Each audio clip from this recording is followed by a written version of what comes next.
Halo semuanya, selamat datang di pembelajaran modul yang kedua dari trigonometri lanjutan, yaitu mengenai sudut rangkap. Nah, apa itu sudut rangkap? Sesuai namanya, sudut rangkap itu berarti adalah sudut yang dikalikan dengan dua itu menghasilkan sudut yang kita cari. Nah, bagaimana itu? Contoh, kita ingin mencari sudut dari sin 60 derajat. Maka bagaimana cara mencari sudut rangkapnya?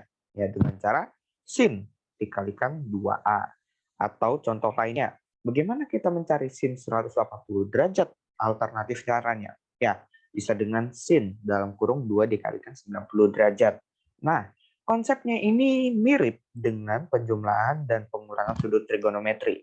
Kita sama-sama tidak menjumlahkan dan mengurangkan atau mengalihkan antara satu variabel dari trigonometri, semisal cos dengan cos atau cos dengan sin, tetapi kita menjumlahkan dan mengalihkan sudut yang ada.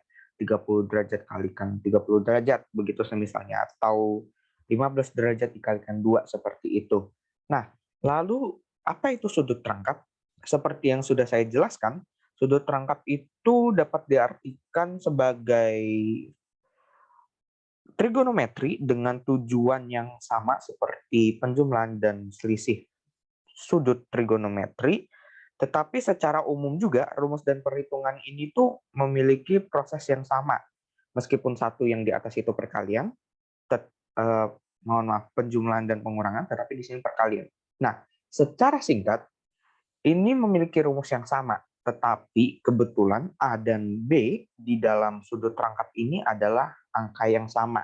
Jadi, apabila kita lihat, contohnya, di penjumlahan dan pengurangan dua sudut untuk rumus sinus adalah sin dalam kurung A plus B, misalkan adalah sin A dikali cos B ditambah cos A kali sin B. Nah, lalu bagaimana kalau sudutnya sama?